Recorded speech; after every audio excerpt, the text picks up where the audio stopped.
The arrow whistled past White Eagle's ear, close enough that he could feel the fletching brush his braided hair. He dropped flat against the rocky outcrop, his heart hammering as gunfire erupted from 3 different positions around the massacre site. Ambush.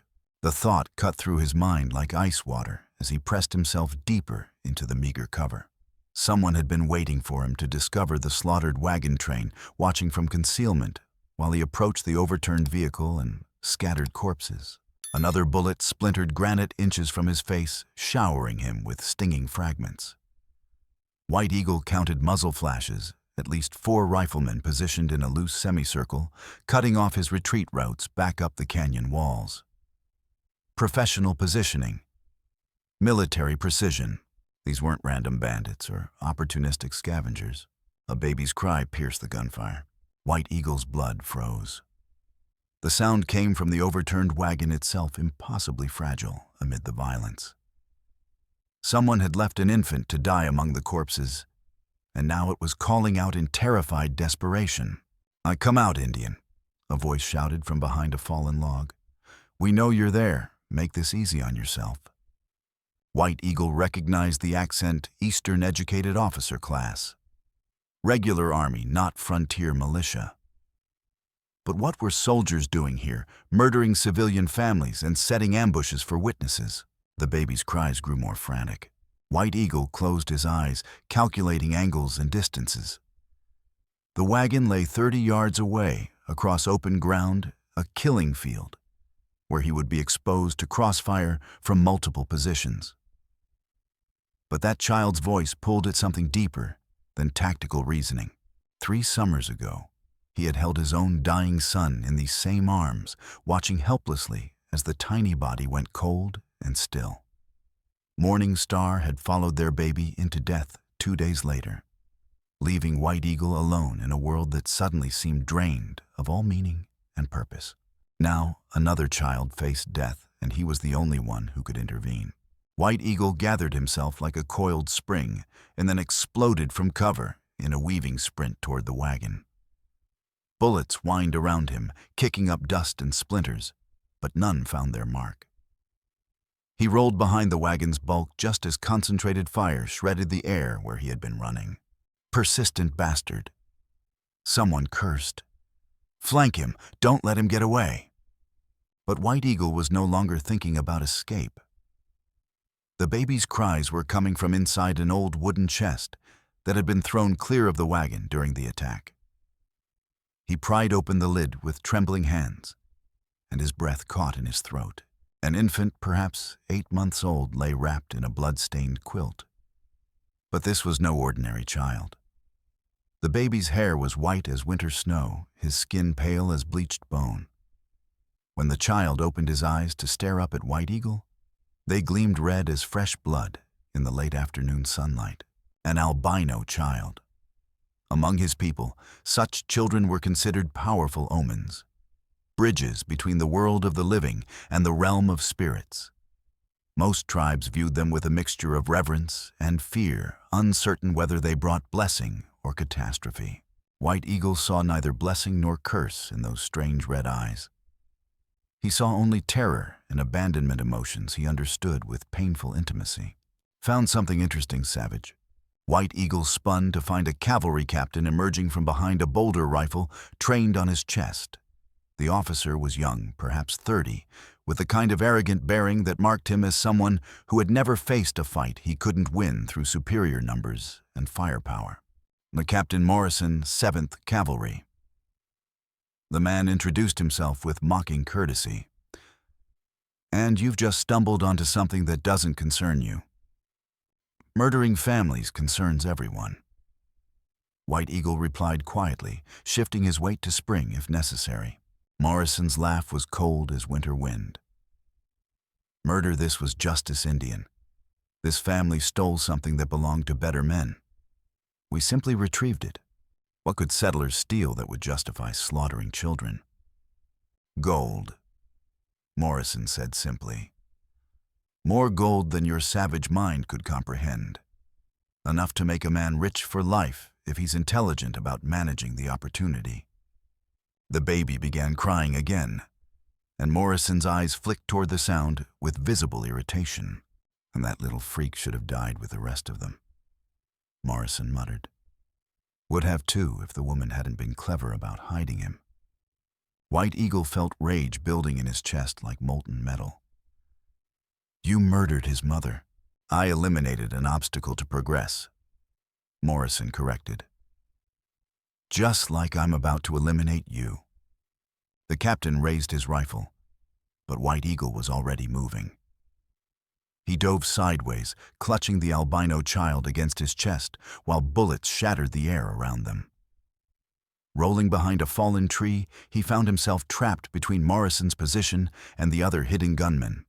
You can't run forever, Indian, Morrison called out. Give us the boy, and maybe we'll make your death quick. The boy. Not just any witness to be eliminated, but this specific child. Morrison wanted the albino infant for reasons beyond simple murder. Reasons that probably involved the gold he had mentioned. White Eagle looked down at the pale-haired baby in his arms. The child had stopped crying and was staring up at him with those unsettling red eyes, as if somehow understanding that his life hung in the balance.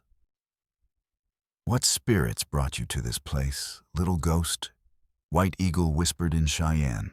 The baby reached up with tiny fingers, grasping at the warrior's painted face.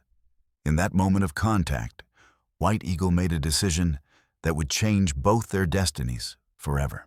He would not let this child die. Whatever the cost, whatever the consequences, he would protect this innocent life that fate had placed in his hands. White Eagle studied the terrain around their position, mapping escape routes and calculating odds. The canyon walls rose steeply on both sides, offering no practical climbing routes while carrying an infant. But downstream, where the creek cut through a narrow gorge, he might find better options. I'm losing patience, Indian, Morrison shouted. Last chance to surrender. Instead of answering, White Eagle cradled the baby securely against his chest and sprinted toward the creek. Gunfire erupted behind him, bullets whining off rocks and splashing into the water as he plunged into the icy stream. The current was stronger than expected, threatening to sweep him off his feet and dash the child against the rocks. But White Eagle fought his way across, using his superior knowledge of wilderness survival to navigate the treacherous water while keeping the baby's head above the surface. On the far bank, he paused only long enough to ensure the infant was breathing normally, then melted into the dense undergrowth like smoke and wind. Behind him, Morrison's curses echoed off the canyon walls as the soldiers discovered their quarry had vanished without a trace.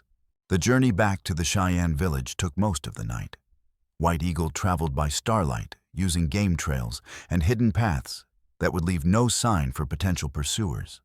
The baby slept peacefully against his chest, seeming to find comfort in the warrior's steady heartbeat and the rhythmic motion of his tireless pace.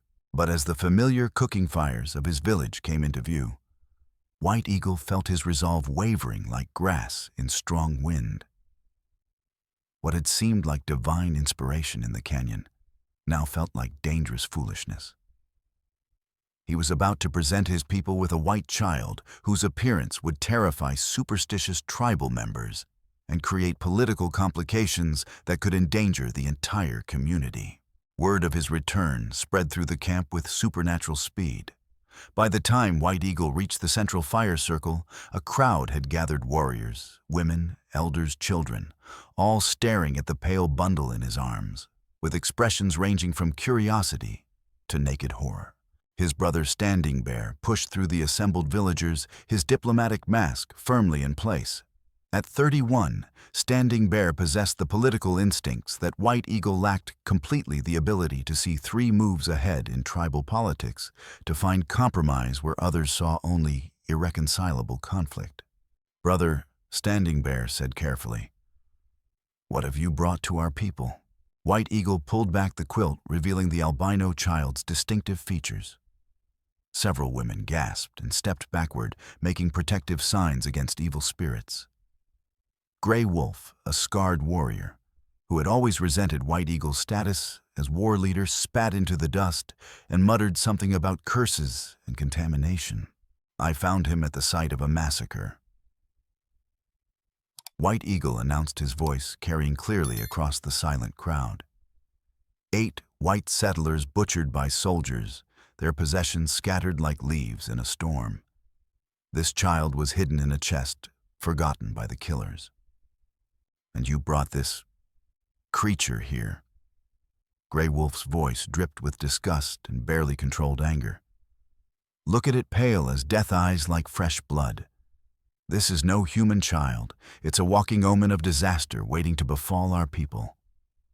It's a baby, White Eagle replied with dangerous quiet.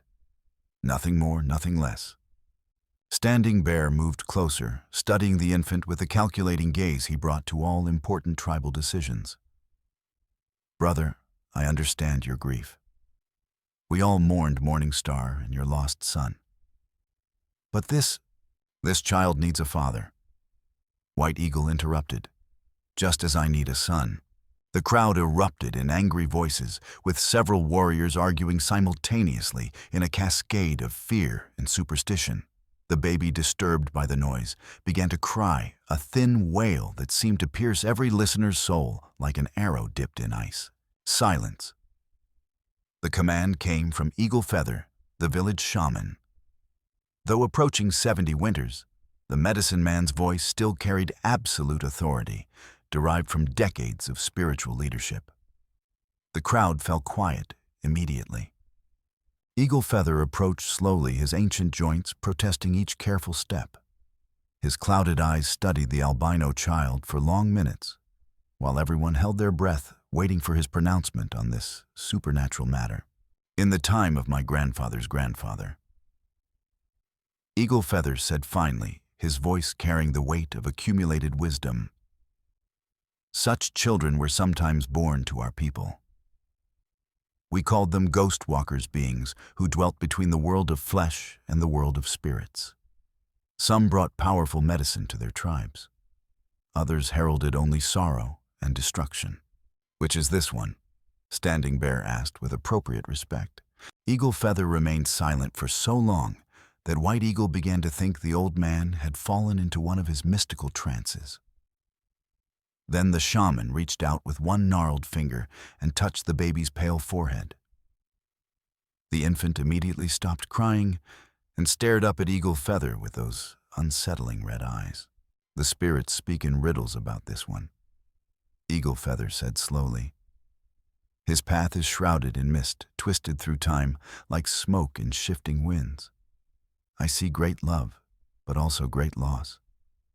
Joy and sorrow walking hand in hand like eternal companions. He fixed White Eagle with a penetrating stare. If you claim this child as your son, your destinies will be bound together in ways you cannot imagine. Both your futures will be forever changed. All futures change with time, White Eagle replied steadily. The question is whether we choose our own path or allow others to choose for us. Standing Bear placed a warning hand on his brother's shoulder. The tribal council must discuss this matter. The decision affects every person in our village. The decision is mine alone, White Eagle said firmly. I am claiming this child as my son. The council may discuss whether we remain part of this village.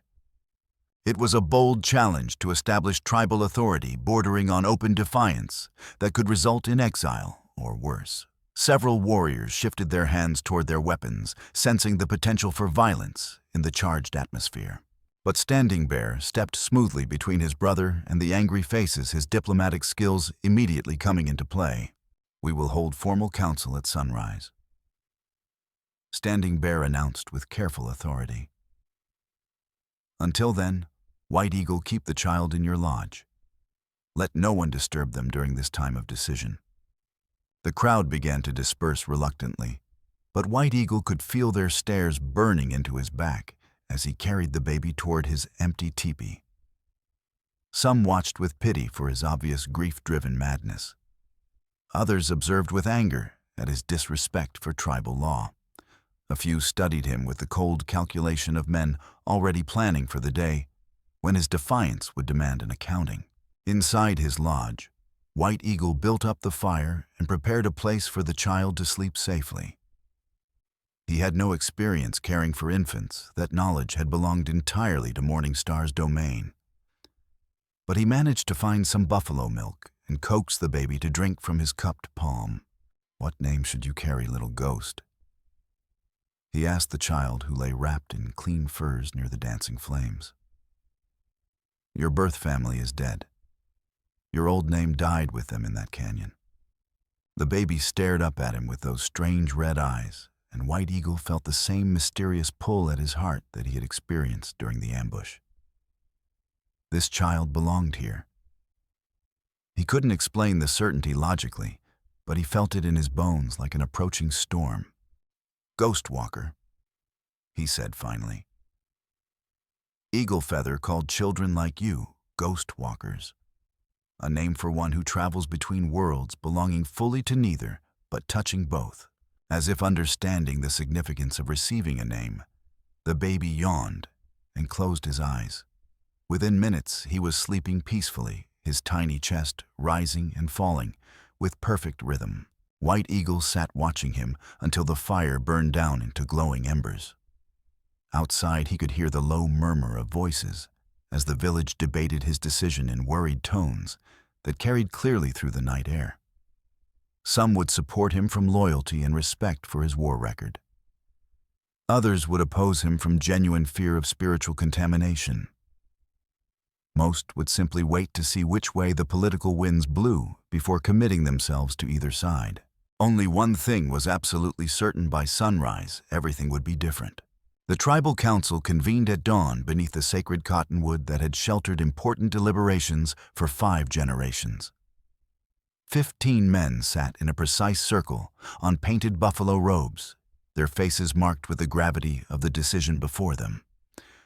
White Eagle sat directly across from Standing Bear, the albino child sleeping peacefully in his arms, despite the tension crackling through the morning air.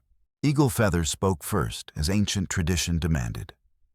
The aged shaman's voice carried 7 decades of accumulated wisdom as he recounted stories of Ghost Walker children from tribal memory, some who had brought powerful medicine and prosperity to their people, others who had presaged disaster and tribal destruction.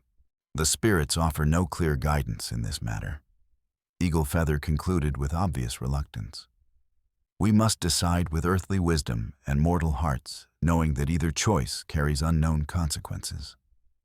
Grey Wolf was the first to speak against the adoption, his scarred face twisted with barely controlled anger. "This child is cursed by the spirits," he declared with passionate conviction. "Look at him, pale as bleached bone eyes like spilled blood. No natural child should bear such marks of otherworldly interference. If we keep him among us, we invite spiritual contamination upon our entire people." Several other warriors voiced agreement, their concerns ranging from supernatural fear to practical politics. The baby would never truly belong, they argued with increasing heat. He would be a constant reminder of the growing tension between their people and the encroaching whites. His very presence would mark their village as different, potentially hostile in the eyes of territorial authorities who already looked for excuses to justify aggressive action. But other voices rose in White Eagle's defense with equal passion. Black Horse, a respected elder whose words carried significant weight, pointed out that the Cheyenne had always welcomed orphans regardless of their origins or appearance. "Blood matters less than heart," he said firmly. "If White Eagle claims this child as his son, then he becomes Cheyenne by choice and love, which are stronger bonds than mere accident of birth." The debate continued as the sun climbed higher, growing more heated as positions crystallized into opposing camps. White Eagle said little, allowing others to speak, while he watched his brother's face for some indication of Standing Bear's position. As war chief and primary diplomatic leader, Standing Bear's opinion would carry enormous weight in the final decision. Finally, when every man had spoken at least once and some had argued multiple times, Standing Bear rose to his feet with deliberate ceremony. The circle fell into complete silence, all attention focused on the young leader, whose words would determine both their futures. My brother grieves. Standing Bear began slowly, his voice carrying across the hushed assembly. We all understand this burden. When Morning Star died in childbirth 3 summers ago, part of White Eagle died with her and their lost son. Since that time, we have watched him move among us like a spirit himself, existing without truly living, going through the motions of life, without finding joy or purpose. White Eagle felt his jaw tighten at his brother's words, but he remained diplomatically silent. Now he has found something that restores life to his wounded heart. Standing Bear continued with careful precision. Perhaps this child is a gift from the ancestors sent to heal a soul that has suffered too much loss. Or perhaps he is a test meant to teach us about compassion and acceptance during these troubled times when hatred seems easier than understanding. Grey Wolf started to interrupt with an angry objection, but Standing Bear silenced him with a firm gesture. Mawalar.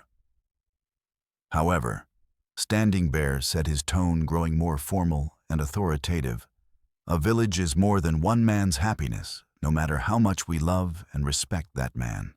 We must consider all our people, the children who might face danger from our enemies, the warriors who must ride to battle with clear minds, undivided by doubt, the women who fear for their families' safety in an uncertain world. White Eagle felt his hopes beginning to sink like stones in deep water.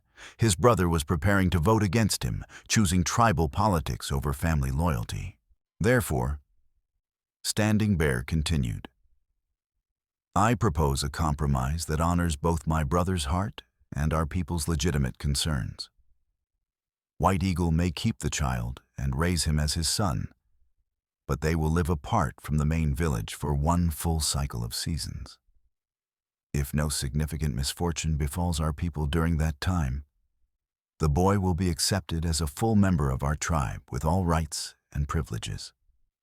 If disasters come to pass, he shrugged eloquently, we will know the spirits have spoken their judgment clearly. It wasn't the complete victory White Eagle had hoped for, but it was infinitely better than losing Ghostwalker entirely. He looked around the circle and saw several heads nodding in reluctant agreement with the compromise. Even Grey Wolf seemed to find the proposal marginally acceptable, though his expression remained hostile.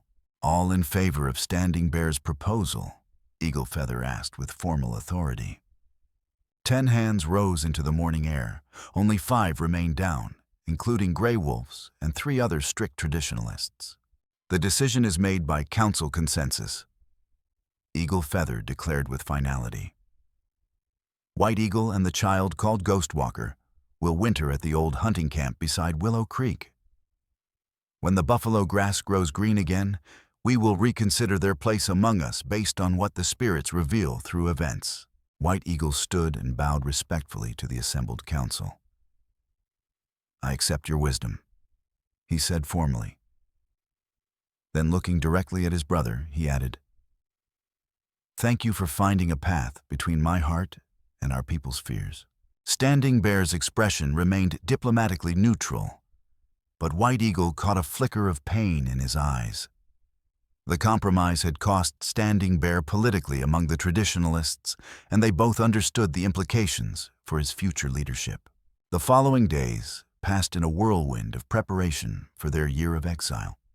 White Eagle packed his belongings and gathered supplies for the isolated months ahead, while various villagers offered conflicting responses to his situation.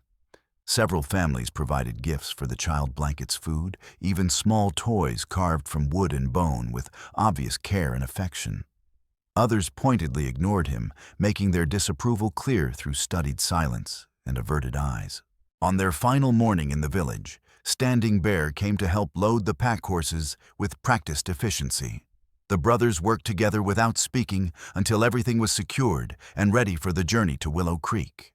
You could still reconsider this path, Standing Bear said quietly, his voice carrying genuine concern. Find a white family at Fort Laramie willing to take him. They have institutions there specifically for orphan children who need homes and proper education. White Eagle shook his head with absolute finality. He's my son now. That decision is final. He's white, brother. Whatever you call him, whatever you teach him, his skin will always mark him as different in ways that matter to both our peoples. When he grows older, he'll start asking questions you may not be able to answer satisfactorily. Then I'll tell him the truth as I understand it. Standing Bear studied his brother's determined face for a long moment, reading the stubborn resolve that had always been White Eagle's greatest strength and most dangerous weakness. What if your truth isn't enough for him? Standing Bear asked softly. It was a question White Eagle couldn't answer with certainty, so he didn't attempt to try.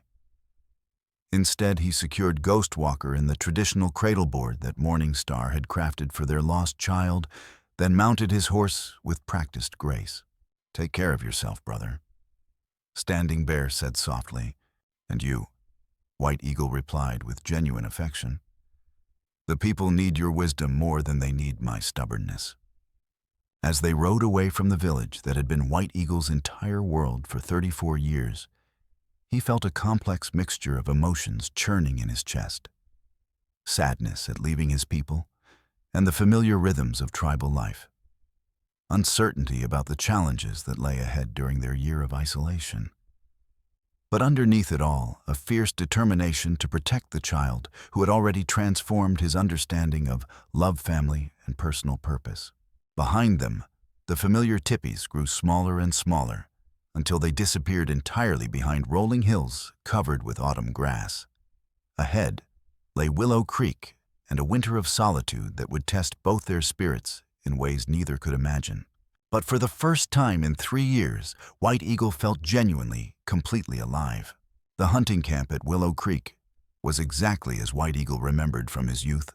A small clearing beside a lazy bend in the crystal-clear stream, sheltered by a grove of ancient cottonwoods whose golden leaves whispered secrets in the autumn wind. His grandfather had built the sturdy lodge here 50 years ago as a seasonal retreat for extended hunting expeditions, and the structure remained fundamentally sound despite years of occasional use and seasonal weather. White Eagle spent the first week reinforcing the walls with fresh mud chinking and waterproofing the roof against the harsh winter that was already announcing its approach through morning frost and shortened days. Ghostwalker watched from his cradleboard with obvious fascination, gurgling with apparent delight at the birds that flitted constantly through the branches overhead and the endless variety of forest sounds that surrounded their temporary home. The child seemed to thrive in the peaceful environment, growing visibly stronger and more alert each day. His unusual coloring remained striking: hair white as fresh snow, skin pale as winter moonlight, eyes red as garnets. But White Eagle found himself growing accustomed to the boy's distinctive appearance with surprising speed. As autumn deepened into winter and the first snows began to dust in the higher peaks, father and son developed a comfortable routine that felt natural despite its unusual circumstances. White Eagle hunted deer and elk, while Ghostwalker napped safely in the lodge, then spent the long evenings teaching the child Cheyenne words and traditional songs that had been passed down through generations of tribal memory. The baby proved remarkably quick to learn his strange red eyes, following White Eagle's movements with obvious intelligence that seemed to go far beyond normal infant development. By his first birthday, Ghostwalker was walking steadily and speaking in simple sentences that mixed Cheyenne and English words with equal facility. By age 2, he could ride a gentle pony with natural balance and help with basic camp chores like gathering firewood and checking fish traps. White Eagle never attempted to hide Ghostwalker's unusual appearance or pretend he was anything other than white by blood and genetic inheritance. But he raised the boy as Cheyenne in every way that truly mattered, teaching him to hunt and track game through the forest, to read weather patterns and seasonal changes, to respect the spirits and honor the ancestors who had shaped tribal culture through countless generations. The seasons turned in their eternal cycle, and Standing Bear kept his promise with characteristic reliability. After their full year of exile, he arrived at Willow Creek on the anniversary of their departure, bringing cautiously positive news from the village council. The people have suffered no significant disasters during your absence. Standing Bear reported with obvious relief. No epidemics, no enemy raids, no failed hunts or harsh weather beyond the normal challenges of frontier life. Several families have specifically requested ghost walkers return to the village. And even some of the traditionalists acknowledge that the spirits seem to approve of your adoption. And Grey Wolf? White Eagle asked, knowing his old enemy would not change his position easily. Still opposed, but his influence has diminished considerably.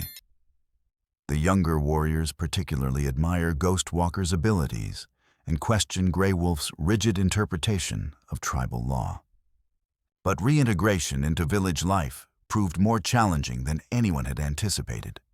Ghost Walker's appearance made him a constant curiosity among tribal members who had never seen an albino child, and some of the village children tormented him mercilessly about his ghost skin and demon eyes, with the casual cruelty that only children can display.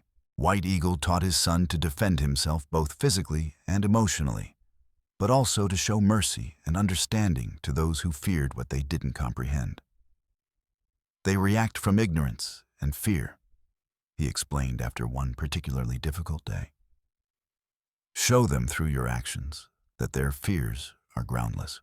As Ghost Walker grew older, he proved himself repeatedly in the trials and tests that marked a Cheyenne boy's progression toward adult warrior status.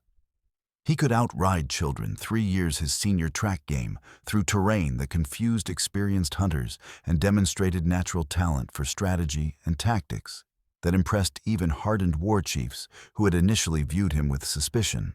By his 7th birthday, Ghost Walker had earned grudging respect from most tribal members through sheer competence and determination. Even Grey Wolf acknowledged the boy's abilities, though he continued to mutter about contaminated blood and spiritual pollution when he thought no one was listening to his complaints.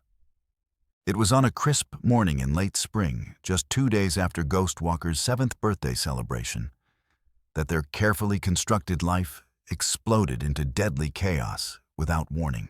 White Eagle was teaching his son to weave fishing nets from sinew and plant fiber when the drumming of multiple hoofbeats reached their ears from the direction of the main village.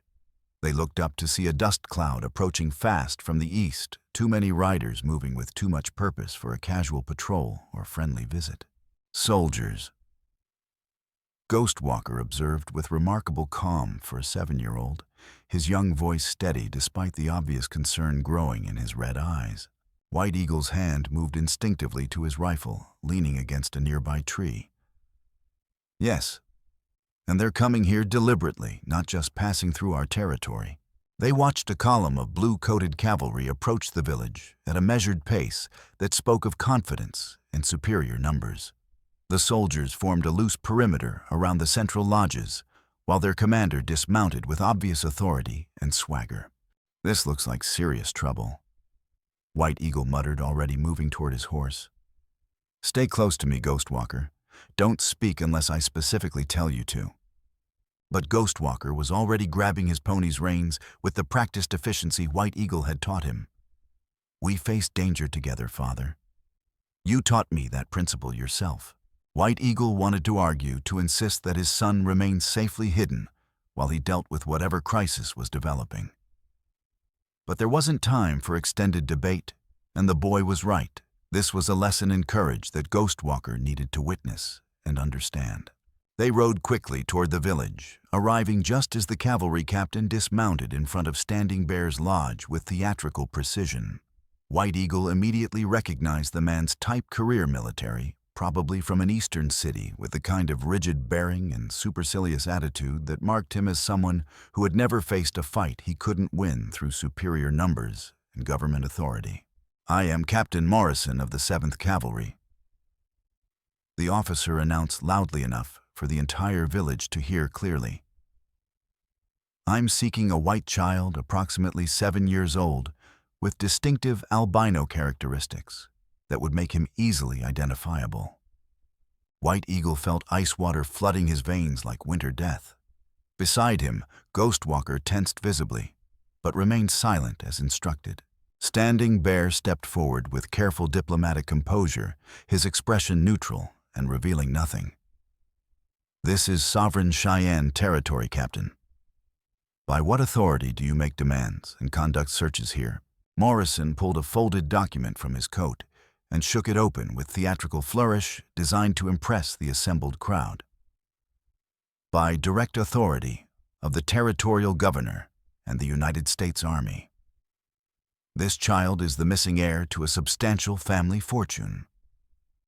His legal guardians have been searching for him for 7 years and have recently obtained credible information about his whereabouts."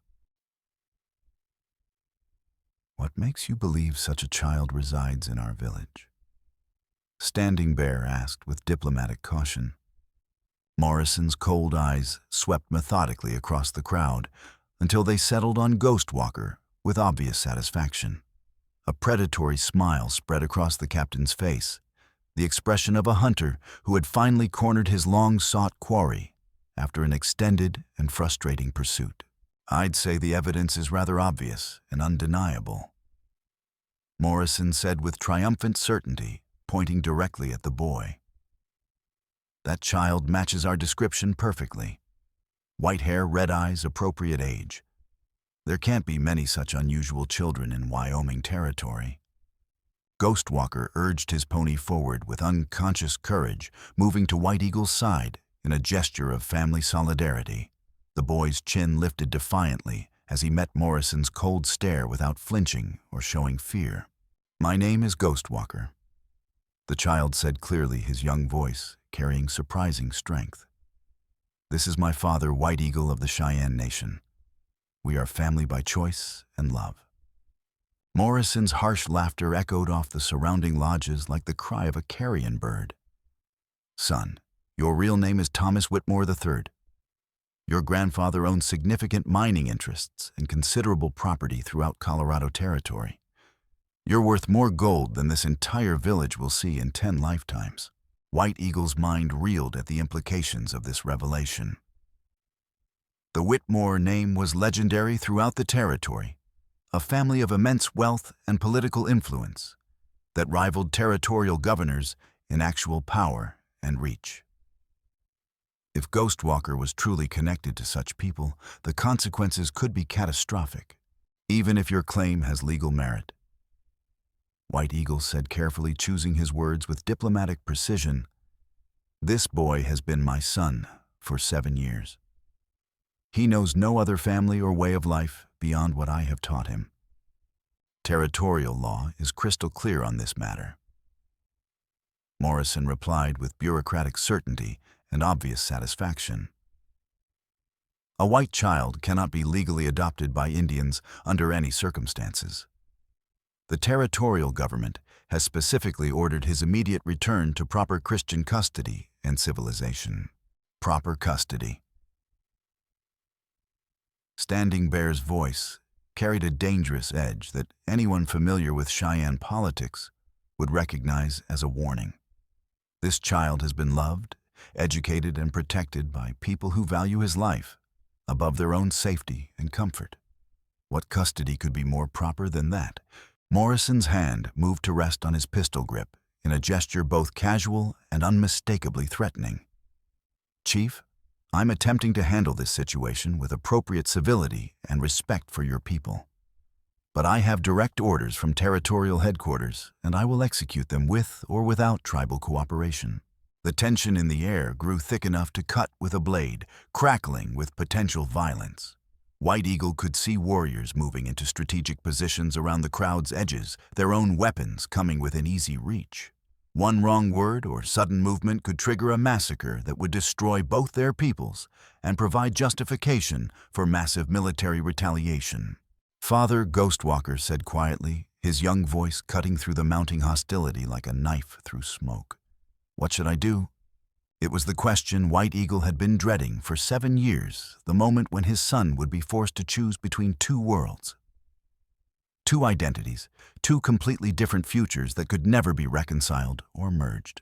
Looking down at Ghostwalker's upturned face, White Eagle saw not just the albino infant he had rescued from that blood-soaked wagon years ago, but the intelligent, brave young man he was becoming under careful guidance and unconditional love. Whatever happened next, he felt overwhelming pride in the son he had raised against all odds. "The choice must be yours, Ghost Walker," White Eagle said quietly, his voice thick with emotion. "It always has been, and it always will be." Ghost Walker studied his father's face for a long moment, reading the love and pain written there in equal measure. Then he turned back to Captain Morrison with surprising composure and dignity for a 7-year-old child facing an impossible decision. "I choose to remain with my real family," the boy said firmly, his voice carrying across the silent crowd. Morrison's triumphant smile vanished like smoke in strong wind. "Son, you don't understand the implications of what you're saying." "I understand perfectly," Ghost Walker interrupted with unexpected steel in his young voice. "You want to separate me from my father and my people because of my skin color and some piece of paper that means nothing to me. That doesn't sound like justice or proper Christian behavior. This isn't about justice or religion." Morrison snapped his diplomatic patience, clearly exhausted by the boy's stubborn resistance. "It's about law and proper social order. You're a white child, and you belong with white people. That's the end of this discussion." The captain gestured sharply to his men, and several soldiers began moving forward with obvious intent to take Ghost Walker by force. White Eagle's hand tightened on his rifle, and he saw Standing Bear make subtle signals that would have every warrior in the village ready for combat within seconds. But before anyone could draw a weapon, Ghost Walker spurred his pony directly between the advancing soldiers and his father, placing himself deliberately in the line of potential fire. "Wait," the boy called out with surprising authority that stopped everyone in their tracks. "If I cooperate willingly, will you guarantee that no harm comes to my village or family?" Morrison paused, clearly surprised by the offer and its tactical implications for avoiding bloodshed. "If you come peacefully without resistance, there'll be no trouble for anyone involved." White Eagle felt his heart breaking into sharp fragments that cut at his soul. "Ghost Walker, no. You don't have to sacrifice yourself for us." "Yes, I do," the boy said with absolute conviction, his red eyes bright with unshed tears, but his voice steady as bedrock. "A warrior protects his people even when it costs him everything he loves. You taught me that principle yourself, Father." The pride and grief warring in White Eagle's chest threatened to tear him apart from within. His son was making the choice of a man sacrificing personal happiness to protect others from harm. It was exactly what White Eagle would have done in identical circumstances, the very essence of everything he had tried to teach the boy about honor and responsibility. That knowledge didn't make the pain any less excruciating. "I'll find a way back to you," Ghost Walker promised, his voice barely above a whisper that only White Eagle could hear. "Somehow, someday I'll come home where I belong." White Eagle dismounted and walked to his son's pony with heavy steps. He reached up and placed both hands on Ghost Walker's shoulders, memorizing every detail of the boy's face, as if this might be their final moment together. "Look, you are my son," White Eagle said in Cheyenne, his voice thick with emotion. "No matter where they take you, no matter what lies they tell you, you will always be my son. Remember who you truly are." Ghost Walker nodded, unable to speak, around the tears threatening to spill down his pale cheeks. Morrison, apparently sensing his window of cooperation was closing, rapidly gestured for one of his sergeants to help Ghost Walker onto a cavalry horse. The boy went without physical resistance, but his red eyes never left his father's face. "We'll ensure he receives proper care and education," Morrison said, though his tone suggested he was merely fulfilling bureaucratic requirements rather than making a genuine promise. White Eagle said nothing. There were no words adequate for this moment of loss. As the cavalry column prepared to depart, Standing Bear stepped close to his brother's side. "We could stop them," he said quietly, his voice barely audible. 20 warriors positioned in the rocks above the narrow pass. They'd never reach the fort alive. "And then?" White Eagle asked hollowly. "The army sends 2,000 soldiers to burn every Cheyenne village from here to Canada. How many children die to save one?" Standing Bear had no answer to that impossible equation. The soldiers rode out in precise formation, Ghost Walker's white hair visible among them, like a surrender flag fluttering in the wind.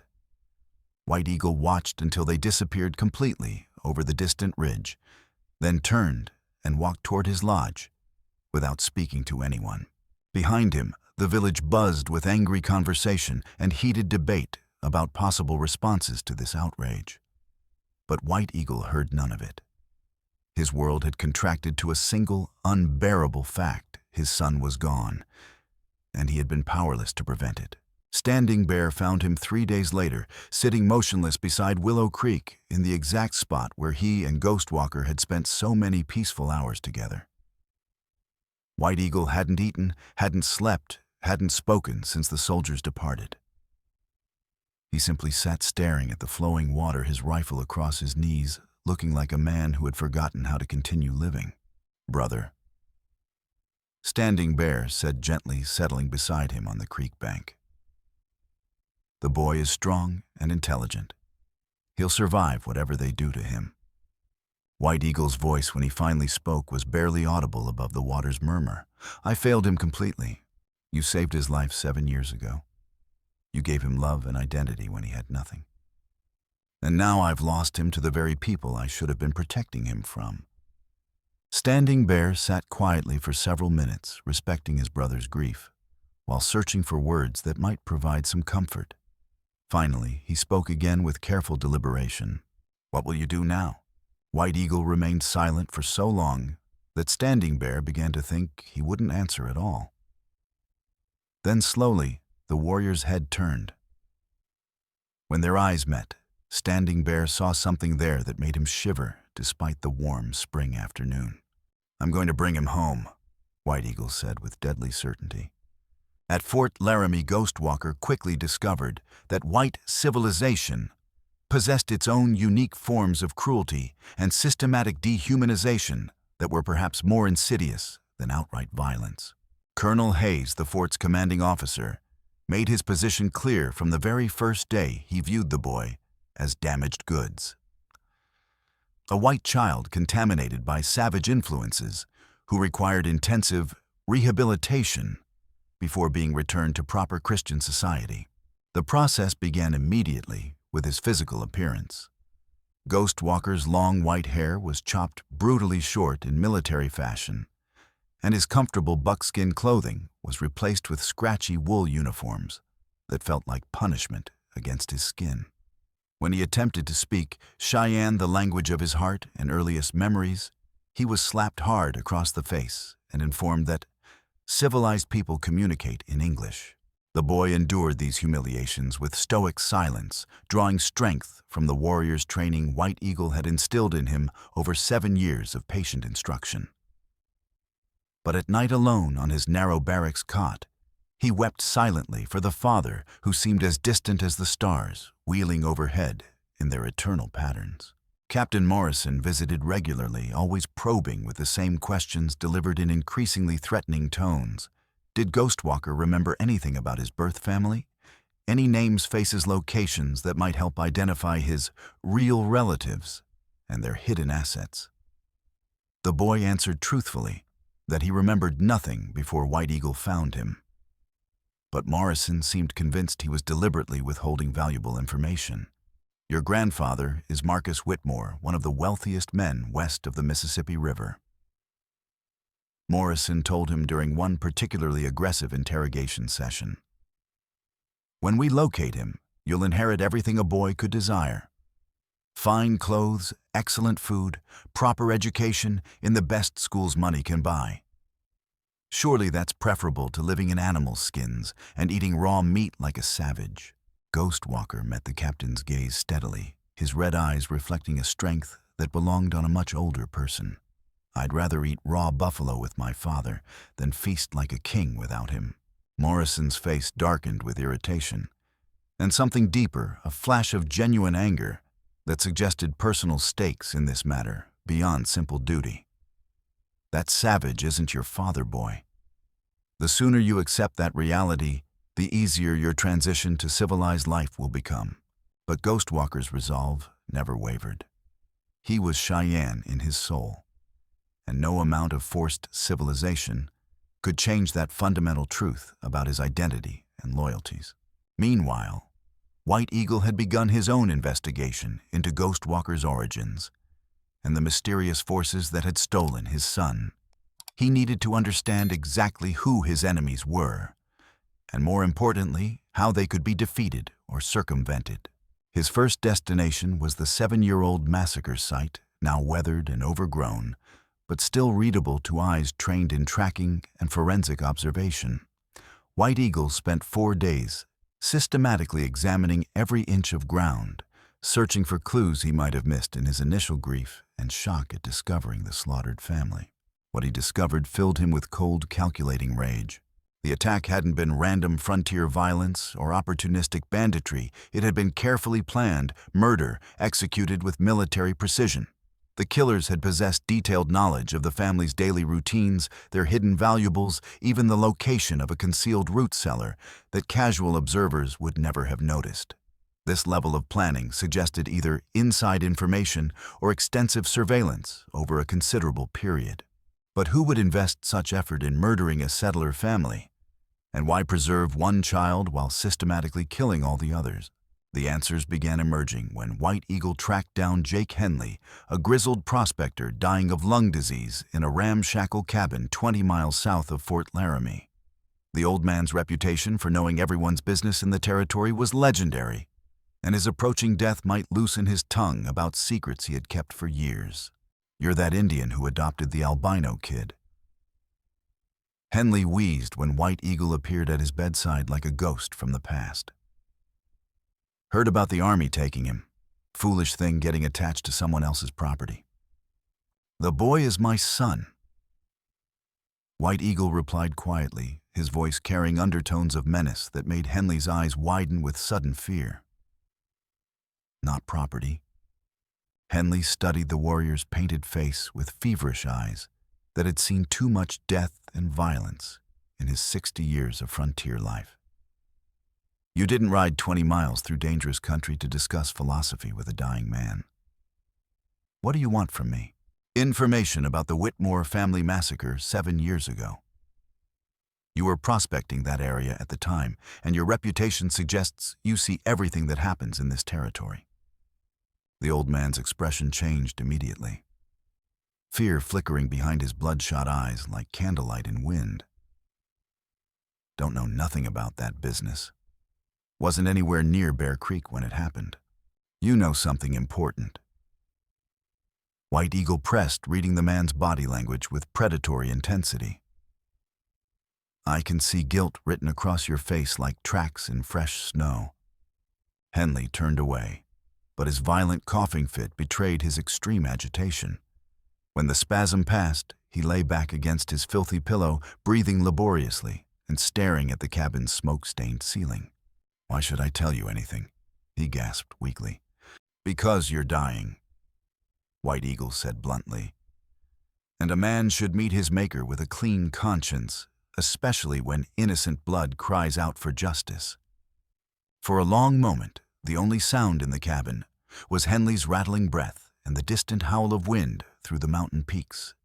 Then slowly the old prospector turned back to face his visitor with obvious reluctance. "I was there," he whispered. "Saw the whole bloody mess from start to finish." White Eagle felt his pulse quicken with anticipation, but kept his voice steady and neutral. "Tell me everything you witnessed." Henley's story emerged in painful fragments, interrupted by coughing fits and long pauses for breath. But gradually, a picture formed that turned White Eagle's understanding of events completely upside down and revealed the true scope of the conspiracy. The Whitmore family hadn't been random victims of frontier brutality or Indian raids. They had discovered an extraordinarily rich gold vein on their homestead. A strike potentially worth hundreds of thousands of dollars that would have made them one of the wealthiest families in the territory. Word had somehow reached the wrong ears, attracting the attention of men who preferred murder to honest competition or legal claim jumping. Morrison led the attack himself. Henley croaked with obvious difficulty. That bastard captain and 6 hand-picked soldiers from his personal command waited until the menfolk rode out to file their official claim at the territorial office, then hit the house like wolves on a flock of helpless sheep. White Eagle's hands clenched into fists that could have crushed stone. Why didn't you intervene to save innocent lives? With what? Henley's bitter laugh turned into another violent coughing spasm. I'm one sick old man with a worn-out rifle and no backup. Besides, they made it crystal clear they'd kill me too if I interfered with their business. So you watched them slaughter an entire family. I watched them slaughter most of an innocent family, Henley corrected with grim precision. The woman Sarah Whitmore, she was cleverer than Morrison gave her credit for. Managed to hide her baby in that old chest while the soldiers were busy torturing information about additional gold deposits out of her husband. Smart thinking that saved at least one life. Morrison was so focused on extracting every detail about hidden wealth, he never thought to search the storage containers thoroughly. White Eagle felt puzzle pieces clicking into place with sickening clarity. What happened to the gold they murdered for? Morrison filed legal claim on the land after the family was declared officially dead with no surviving heirs. Henley explained with obvious disgust. Said he'd discovered the vein himself during a routine patrol. Been working it secretly ever since, using army labor and equipment when he could manage it without attracting official oversight or suspicion. And Ghostwalker. Henley's fading laughter dissolved into violent coughing that left flecks of blood on his lips. When he recovered enough to speak, his eyes were bright with fever and malicious satisfaction. That's the beautiful irony of this whole situation. He wheezed. Morrison thought the kid died with the rest of them 7 years ago. When you showed up at the fort with him recently, the captain nearly had apoplexy. See, the boy isn't just some random settler's kid. He's the missing heir to the entire Whitmore fortune, including mining rights worth more than most men could spend in several lifetimes. White Eagle leaned forward, sensing the most crucial revelation was still coming. The baby's grandfather is Marcus Whitmore. Henley continued with weakening voice. Controls mining interests across 3 territories, has the territorial governor's ear commands respect in Washington itself. Been searching for his missing grandson for 7 years, offering rewards that would make a man rich for life. Morrison's been playing all sides like a master gambler, working the stolen gold claims while pretending to help search for the lost heir. Oh, why take Ghostwalker now? Why not leave him safely hidden among my people? Because someone else figured out the connection, Henley explained with obvious effort. Word got back to old Marcus somehow, probably through those legal documents you found at the massacre site that proved the boy's identity. Morrison had to act fast before his whole scheme unraveled, make it look like he'd heroically located the missing boy and was returning him to his rightful family. Instant hero status and massive reward money. White Eagle stood abruptly, his mind racing with the implications of this revelation. Morrison wasn't just a murderer and thief. He was orchestrating an elaborate fraud involving territorial politics, land theft, and now kidnapping that reached into the highest levels of government. There's something else, Henley called weakly as White Eagle headed for the door. Something that'll chill your blood to ice water. White Eagle turned back with growing dread. What? Then Morrison's planning to kill the boy before he can be reunited with his grandfather. White Eagle felt the world stop spinning around him. Explain that immediately. Can't risk the kid remembering details about that night 7 years ago. Henley explained, his voice growing fainter with each word. Boy's smart, and he's been asking inconvenient questions at the fort about his past and his family. Morrison's going to stage an escape attempt claim Ghost Walker tried to run back to his Indian family and got shot while resisting recapture by loyal soldiers. When? Soon. Maybe tonight, maybe tomorrow. Morrison's getting desperate because the longer the boy stays alive, the greater the chance someone discovers the truth about the massacre and his illegal gold claims. White Eagle was already moving toward the door, his mind shifting into the tactical mode that had kept him alive through dozens of battles and dangerous situations. Why tell me this now, when you've kept silent for 7 years? Henley's fading laugh was bitter as winter wind howling through dead trees. Because I'm dying anyway, and I'm tired of carrying Morrison's bloody secrets like stones on my chest. Besides, that boy deserves better than what's planned for him. White Eagle rode through the night like a man possessed by spirits of vengeance, pushing his horse to its absolute limits, across treacherous terrain that would have challenged him under the best of circumstances. A direct assault on Fort Laramie would be suicide. Too many soldiers, too much firepower, too many ways for Ghost Walker to be killed in the crossfire of any attack. But perhaps he could find another approach that relied on stealth and cunning rather than brute force. He reached the hills overlooking the fort, just as dawn was breaking across the Wyoming plains like a crimson wound in the sky. Through his field glass, he could observe the familiar routine of military life, beginning soldiers drilling in formation on the parade ground, smoke rising from the mess hall, and various workshop sentries walking their appointed rounds with mechanical precision that spoke of boredom and routine. Somewhere in that maze of wooden buildings and stone walls, Ghost Walker was waiting for rescue or death, probably unaware of how precarious his situation had become. White Eagle spent the entire day observing the fort's operations, learning patterns, and identifying potential weaknesses in its defenses. He noted which guards were alert and which showed signs of fatigue or inattention, where the blind spots existed in the watchtower coverage, how the duty shifts changed and rotated throughout the day and night.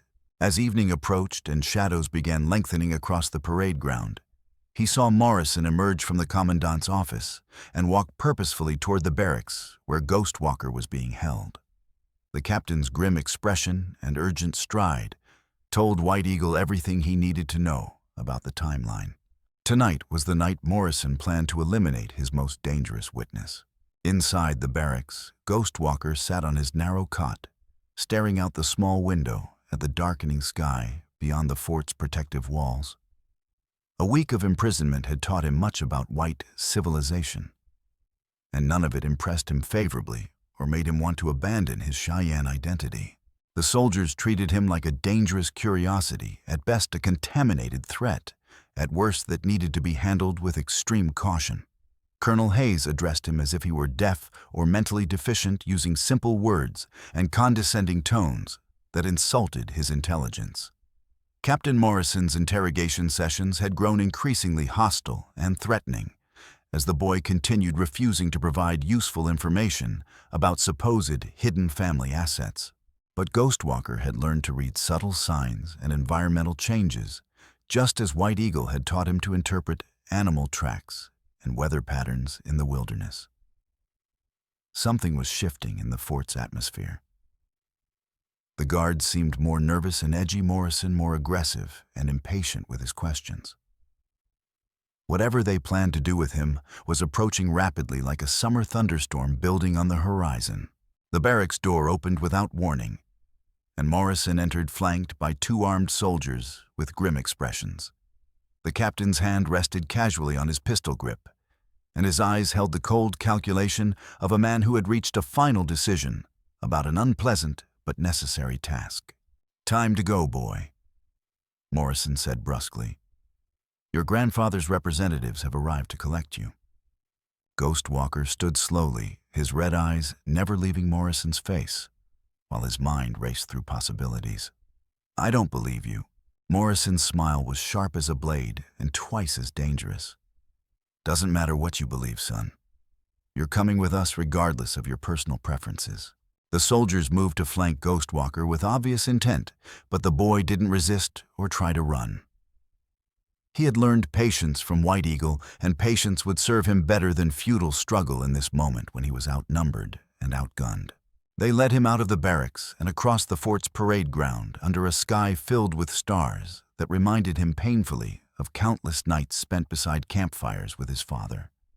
But instead of heading toward the main gate where legitimate visitors would enter, Morrison directed them toward a small service entrance used for supply wagons and maintenance access. Ghostwalker's suspicions crystallized into absolute certainty. This wasn't a transfer to family, this was something much more sinister and final. "Where are we really going?" he asked quietly. Morrison glanced down at him with something that might have been professional respect, mixed with genuine regret. "You're more perceptive than I credited, kid. Unfortunately for you, you're also too smart for your own survival." They passed through the service gate into the darkness beyond the fort's protective walls. Morrison led them toward a stand of cottonwood trees, roughly half a mile distant, where 4 horses waited with an additional man. Ghostwalker didn't recognize, probably another soldier or hired gun brought in for this specific task. "This location should suffice for our purposes," Morrison announced, stopping in a small clearing among the trees where moonlight filtered through the branches in dappled patterns. Ghostwalker looked around carefully, reading the tactical situation with awareness White Eagle had drilled into him since early childhood. 5 armed men, 4 horses, isolated location, far from potential witnesses or help. Whatever Morrison intended, it wouldn't end with Ghostwalker walking away alive. "My father will come for me," the boy said, his voice steady despite the fear growing in his chest, like ice spreading across a winter pond. "Your father is a savage who lives in an animal skin tent," Morrison replied with dismissive contempt. "He has no authority here, no political influence, no resources to challenge the United States Army. Even if he attempts some foolish rescue, who would believe his word against that of a decorated cavalry officer with an exemplary service record?" Morrison drew his pistol, the metal gleaming dully in the moonlight, filtering through the tree branches. "Here's exactly what's going to happen, boy. You're going to try escaping back to your Indian family like the little savage you've become. I'm going to have no choice but to prevent your flight with appropriate force. Tragic necessity, really, but these unfortunate incidents occur regularly on the frontier." Ghostwalker stood perfectly motionless, his mind racing through possibilities and potential strategies. 5 armed men, nowhere to run, no weapons of his own, no realistic hope of survival through direct confrontation. White Eagle had taught him that sometimes a warrior's greatest weapon was intelligence and cunning rather than strength and speed. "Before you murder me," Ghostwalker said with remarkable calm that surprised even himself. "Don't you want to hear what I remember about my birth family?" Morrison paused, his finger hovering over the trigger, while greed warred with caution in his expression. "You claimed you remembered nothing about your past. I lied." Ghostwalker replied smoothly, using every storytelling skill White Eagle had taught him over the years. "My mother told me things before she died. Important information about hidden gold deposits, about secret locations, about people who might come searching for what belonged to my family. It was complete fabrication, but Ghostwalker delivered it with the confidence of a natural performer who understood human psychology. He could see avarice flickering in Morrison's eyes, warring with his desire to eliminate a dangerous witness who knew too much. "What kind of information?" Morrison asked slowly, his voice betraying genuine interest despite his better judgment. Ghostwalker took a small step backward, buying precious time and distance while spinning his web of deception. "She said there were additional claims, other sites where my grandfather had discovered gold veins.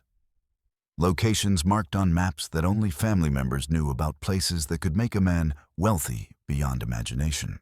It was exactly the type of detail that would appeal to Morrison's criminal mentality, the promise of hidden treasure that could make him rich enough to disappear and start a new life somewhere far from Wyoming territory. "Where are these maps?" Morrison demanded urgently, his pistol lowering slightly as greed overcame caution. "Hidden," Ghostwalker replied. My mother made me memorize the locations before she died.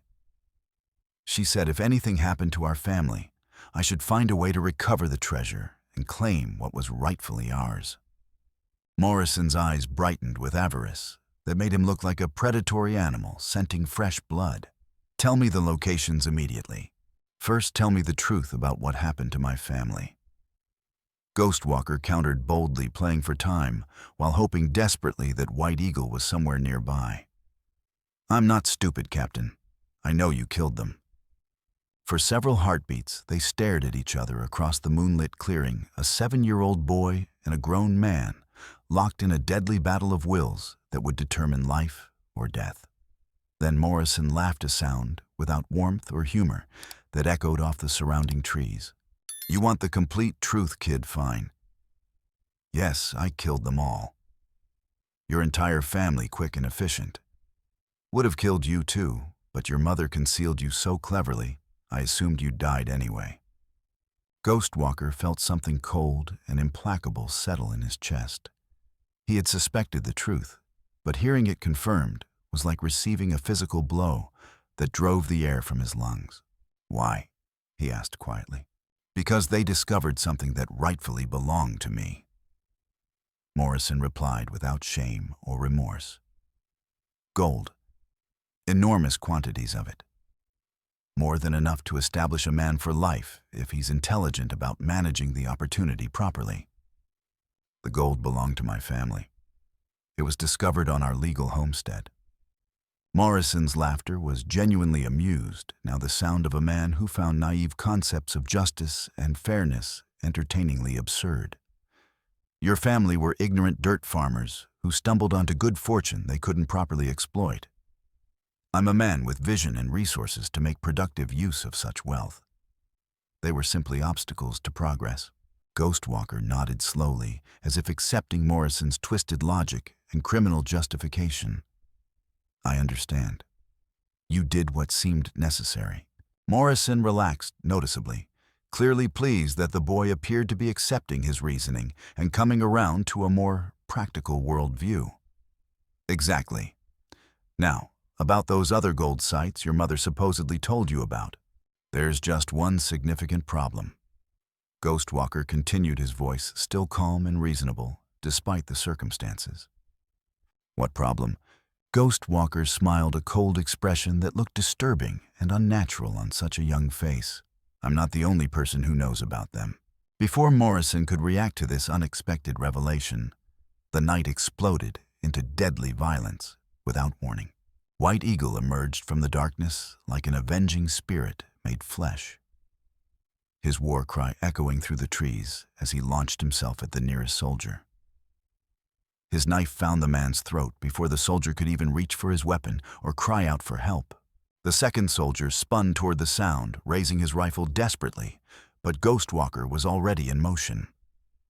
The boy dove low, tackling the man around the knees and sending him crashing to the ground with bone-jarring impact that knocked the breath from his lungs. Morrison cursed viciously and swung his pistol toward White Eagle, but the warrior was too close and moving with lethal purpose. They collided in a tangle of limbs, fighting desperately for control of the weapon while rolling across the forest floor. The unknown fifth man attempted to flee toward the horses, but Ghostwalker had recovered the fallen soldier's rifle. The boy's shot took the man through the leg, dropping him screaming in the dirt with a wound that would prevent escape, but allow him to live as a witness. The fight between White Eagle and Morrison was brief but savage. The captain was younger and heavier with the advantage of military training and experience. But White Eagle fought with the fury of a father protecting his child, plus the accumulated skill of 34 years surviving in a land that showed no mercy to the weak or careless. When Morrison's pistol discharged, the bullet went wide, striking a tree trunk and sending bark flying. White Eagle's knife found its target between the captain's ribs, sliding between bones to pierce his heart with surgical precision. Morrison gasped and collapsed backward, his blood dark against the pale earth, while his eyes stared sightlessly at the stars overhead. White Eagle stood over him, breathing hard from exertion and adrenaline. That was for the family you butchered 7 years ago. Morrison tried to speak, blood frothing on his lips as his life ebbed away. You can't prove anything. I don't need to prove it in any court. White Eagle replied grimly. You just confessed everything in front of witnesses who will testify to the truth. Ghostwalker appeared at his father's side, the rifle still clutched in his small hands, but lowered now that the immediate danger had passed. I heard every word. He admitted murdering my birth family for their gold claims. Morrison's eyes widened as he realized the magnitude of his tactical error and the trap he had walked into. No one will believe a savage and his mongrel. They'll believe Colonel Hayes, White Eagle said quietly, especially when we present him with this evidence.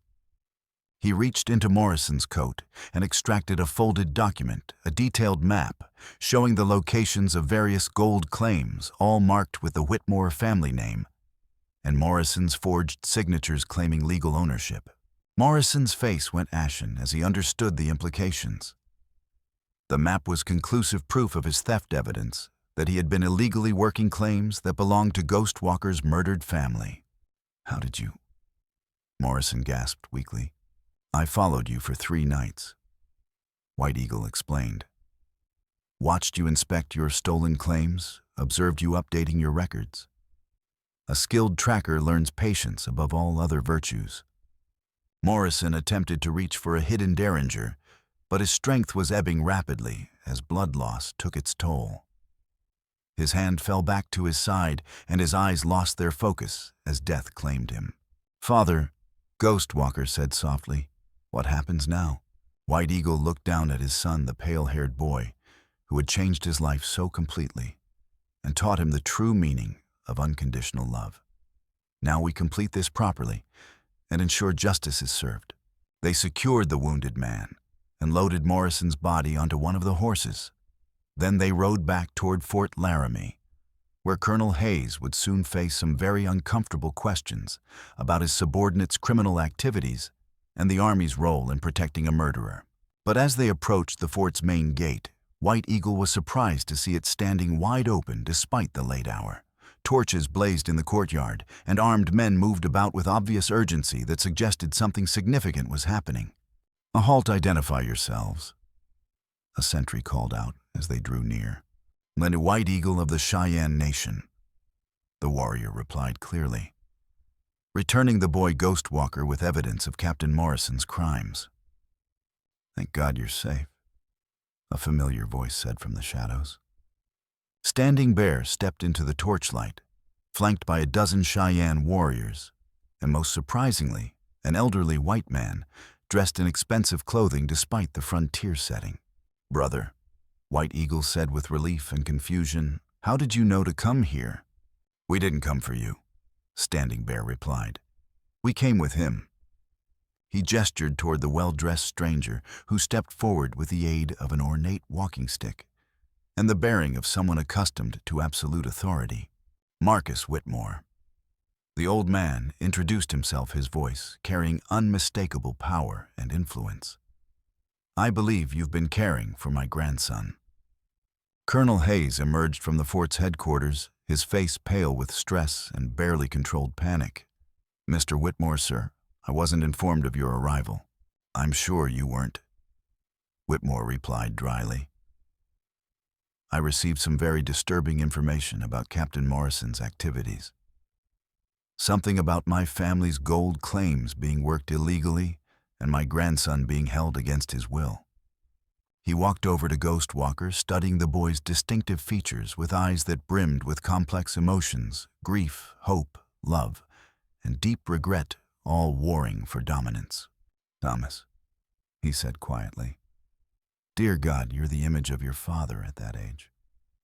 Ghostwalker looked up at this stranger without fear, his red eyes reflecting steady composure. My name is Ghostwalker. This is my father, White Eagle. Whitmore's gaze shifted to the Cheyenne warrior, and for a moment the two men studied each other across an enormous divide of culture, race, and life experience. I owe you a debt that can never be repaid. Whitmore said finally, his voice thick with emotion. You saved my grandson's life and raised him when no one else could or would. I raised my son.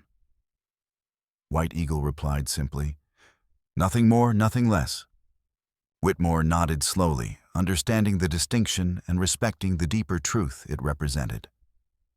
I can see that. The question now is, what happens moving forward? Colonel Hayes stepped forward nervously, clearly desperate to assert some control over the rapidly deteriorating situation. Mr. Whitmore, I'm certain we can arrange for the boy's immediate transfer to proper custody. The boy remains with me, White Eagle said firmly. He's my son in every way that matters. But he's white, Hayes protested weakly. Surely you understand the legal complications? I understand that this man raised my grandson with love and honor. Whitmore interrupted sharply. I understand that Captain Morrison murdered my son and daughter-in-law for their gold, then attempted to murder their child to conceal his crimes. Standing Bear stepped forward, his expression grim but satisfied. We have proof of Morrison's crimes. Before he died, he confessed everything to witnesses who will testify to the truth. Died? Hayes asked weakly. Shot while resisting arrest. White Eagle said simply, he chose to fight rather than face justice. Whitmore turned to face the assembled crowd, his voice carrying the authority of someone accustomed to being obeyed without question. Here's exactly what's going to happen, Whitmore announced with finality. Morrison's crimes will be investigated thoroughly by federal authorities. Any gold or property he stole from my family will be recovered and held in trust for my grandson. As for custody arrangements, he looked down at Ghostwalker, who stood close to White Eagle's side with obvious loyalty and affection. That decision belongs entirely to Thomas to Ghostwalker. Whitmore continued. He's old enough to choose where he wants to live and with whom he wants to make his life. Ghostwalker looked up at his grandfather, then at White Eagle, then back again. The weight of the decision was enormous, not just for him, but for everyone who loved him and depended on his choice. Can I have time to consider this? The boy asked respectfully. Of course, Whitmore replied gently. Take all the time you need to make the right decision. But Ghostwalker was already shaking his head with surprising decisiveness. I don't need time to think. I know exactly where I belong. He stepped closer to White Eagle, his small hand slipping naturally into his father's larger one. This is my father. Ghostwalker said clearly, his young voice carrying across the silent crowd. This is my family. I choose to stay with them. A murmur ran through the assembled crowd, some voices approving, others expressing shock that a white child would choose an Indian family over wealth and social privilege. Whitmore remained silent for a long moment, his lined face showing the struggle between his desire to reclaim his lost grandson and his respect for the boy's autonomous choice. I understand and accept your decision, he said finally. But I hope you'll allow me to remain part of your life, to know my grandson and perhaps help provide for his future education and opportunities. White Eagle considered the request carefully. This man represented wealth and political influence that could benefit Ghostwalker in ways a Cheyenne warrior never could. But he also represented the white world that had repeatedly tried to steal his son away. Moo. We will discuss the possibilities, White Eagle said diplomatically. Whitmore smiled, the first genuine expression of warmth he had displayed. I suppose that's the best outcome I can hope for under these circumstances. But as the crowd began to disperse and arrangements were made for formal statements and legal proceedings, Whitmore approached Ghostwalker privately. Walk with me for a moment, he said gently. There are things I need to tell you about your father, your birth father. Ghostwalker looked to White Eagle, who nodded permission. The boy walked a short distance with his grandfather, their conversation quiet but intense. Your father was my youngest son. Whitmore said softly. His name was David, and he had your same unusual coloring, the gift and curse of albinism that runs in our family bloodline. I wasn't a good father to him. I was too concerned with business, with building wealth and power, to give him the love and attention he needed. Ghostwalker listened silently, his red eyes reflecting the torchlight. When he married your mother and moved to Wyoming territory, I was angry. Whitmore continued. I thought he was throwing away opportunities, wasting his potential. I cut off contact, refused to help when they needed support. If I had been there for them, they might still be alive. Ghostwalker finished quietly. Yes.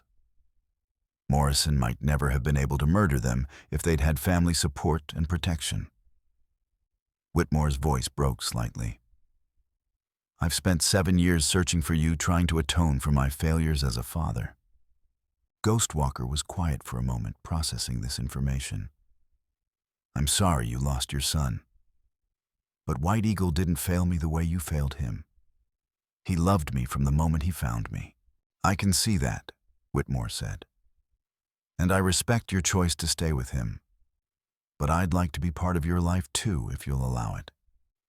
Not as a replacement for White Eagle, but as family. Ghostwalker studied his grandfather's weathered face, seeing genuine remorse and hope there. What did my birth father look like? Whitmore smiled sadly. He had your white hair, your red eyes. But more than that, he had your spirit, independent, brave, willing to follow his heart, even when others disapproved. You would have liked him. And my mother, Sarah, was beautiful inside and out. She had dark hair and green eyes, but she understood David's need to find his own path. She would have been proud of the man you're becoming. Ghostwalker nodded slowly.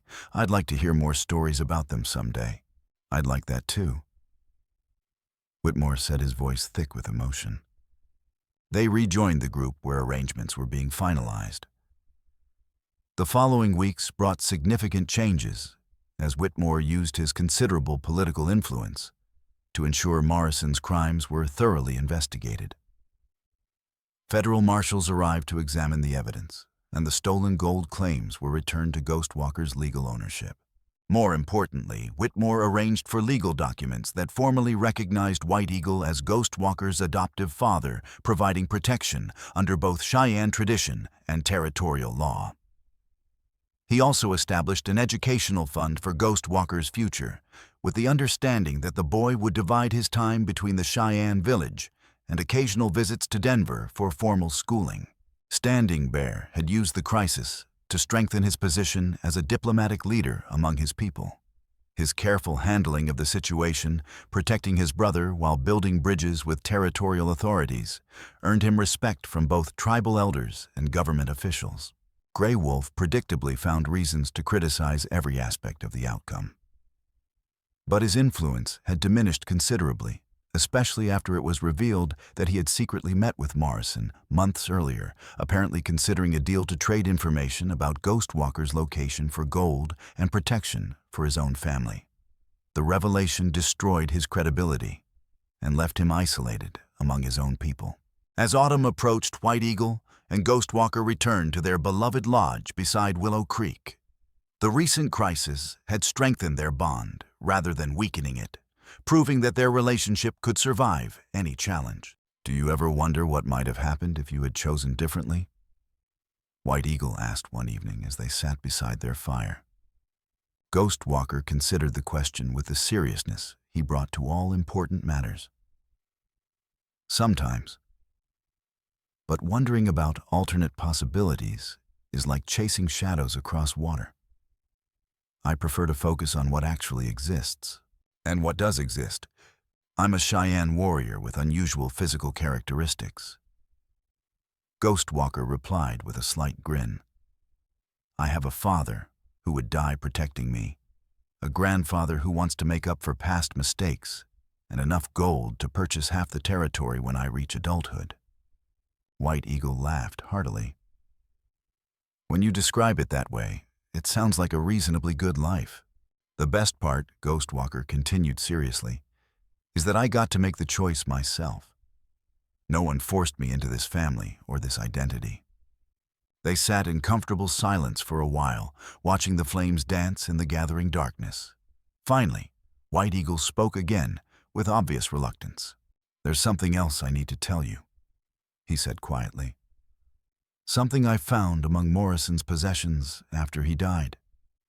Ghostwalker turned to face his father, directly sensing the importance of what was coming. White Eagle reached into his medicine pouch and extracted a small folded piece of parchment stained brown with age and something darker. "Your birth mother left this," White Eagle explained. "Morrison had kept it all these years, probably as insurance or blackmail material." Ghostwalker accepted the letter with trembling hands and unfolded it with infinite care. The writing was faded and difficult to decipher, but the words were clear enough. "To whoever finds my precious son, his birth name is Thomas, but call him whatever brings you both joy. Love him as I cannot. Protect him from the wolves who wear men's faces. He is innocent of all crimes, except being born into a world poisoned by greed and hatred. I pray that the spirits guide him to someone who will cherish him as I do. If you are reading this, I am certainly dead. But he lives. That knowledge is enough. Sarah Whitmore, his mother who loved him beyond measure." Ghostwalker read the letter twice, absorbing every word, then carefully folded it and looked up at his father. "She knew what was coming," the boy said quietly. "She understood she was going to die, and tried to save me the only way she could. She gave you to me," White Eagle replied. "In a very real sense, she chose your destiny as much as you did." Ghostwalker leaned against his father's strong shoulder, and they watched the fire burn down toward glowing embers. In the distance, a coyote howled a wild, lonely sound that spoke of freedom and survival against impossible odds. Mothra Ghostwalker said drowsily, "Will we have more adventures?" White Eagle smiled, remembering his own boyhood dreams of glory and excitement. "I sincerely hope not, little ghost. I believe we've experienced sufficient adventure for several lifetimes." But even as he spoke the words, White Eagle knew better. Ghostwalker was growing up in a world where two civilizations were locked in mortal conflict, where the color of a person's skin could determine their entire fate, where greed and violence shaped more destinies than love and honor ever would. There would inevitably be more challenges, more difficult choices to make, more battles to fight for survival and dignity. But whatever awaited them, they would face it together, father and son Cheyenne warriors bound by something infinitely stronger than mere blood. The fire died to glowing coals, and the night settled over Willow Creek like a soft blanket. In his father's protective embrace, Ghostwalker slept peacefully, dreaming of horses running free across endless grasslands under star-filled skies that stretched to infinity. White Eagle remained awake longer, keeping watch over the boy who had saved them both from lives of emptiness and despair. Tomorrow would bring new challenges and new decisions to make. But tonight all was well in their small corner of the vast wilderness. The stars wheeled overhead in their ancient patterns, and the creek murmured its timeless song of water flowing toward distant oceans. In the far distance, an eagle cried, once a sound of triumph and freedom that echoed across the sleeping land before fading into blessed silence. And in that silence, White Eagle heard something else, a whisper that might have been wind through the cottonwood leaves, or might have been something more. A woman's voice, soft with love and gratitude, speaking words only a father's heart could understand. "Thank you for loving him. Thank you for keeping him safe. Thank you for raising him to be the man I always hoped he would become." The voice faded like morning mist, but its message remained. Sarah Whitmore's spirit was finally at peace. Her son safe in the arms of the father destiny had chosen for him. The circle was complete, the family whole, the love triumphant over every force that had tried to destroy it. Some stories end with grand celebrations and public recognition. Others conclude quietly with nothing more than a father's love and a child's trust. This was one of the quiet ones, but no less powerful for its simplicity. White Eagle and Ghostwalker had found their way home to each other, and that was enough. In a world full of noise and fury, sometimes the most important victories happen in whispers around dying campfires, under starlit skies, where eagles cry their ancient songs of freedom. But there was one final revelation still to come.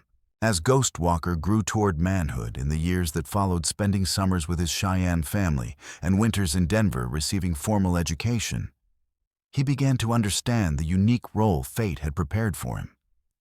His unusual appearance made him instantly recognizable. His mixed heritage gave him insight into both cultures, and his intelligence allowed him to navigate complex political situations that would have stymied older, more experienced leaders. He became in truth what Eagle Feather had prophesied, a bridge between worlds, but one who stood firm on both sides, rather than being pulled apart by conflicting loyalties. On his 16th birthday, Marcus Whitmore presented him with a final gift, the complete truth about his family's legacy. Not just the gold claims Morrison had stolen, but a network of businesses, mining operations, and political connections that made the Whitmore name one of the most powerful in the American West. "This is your inheritance," Whitmore said, gesturing to maps and documents spread across his Denver office. "But more than that, it's your opportunity to shape the future of this territory." Ghostwalker studied the papers with mature understanding. "What do you expect me to do with all this?" "Use it to build something better," Whitmore replied. "Create a place where people like you, people caught between two worlds, can find acceptance and opportunity." Ghostwalker looked up at his grandfather with eyes that had seen too much for his years. "And if I choose to return to my father's village instead, then I'll respect that choice just as I've respected all your others," Whitmore said with a sad smile. "But I hope you'll consider the possibility that you can honor both your heritages." That summer, Ghostwalker returned to Willow Creek for what he sensed might be his final season as a child. White Eagle watched his son with growing awareness that their relationship was entering a new phase, one where Ghostwalker would need to choose his own path rather than simply following his father's guidance. "You're troubled," White Eagle observed one evening as they sat beside their familiar fire. "I'm torn," Ghostwalker admitted. "Part of me wants to stay here forever, living the life you taught me to love. But another part knows I have responsibilities to the world beyond our valley." White Eagle nodded slowly. "The hardest choices are often between two good things rather than between good and evil. What would you do?" "I would follow my heart, but also consider my duty to future generations," White Eagle replied. "You have gifts that could benefit many people.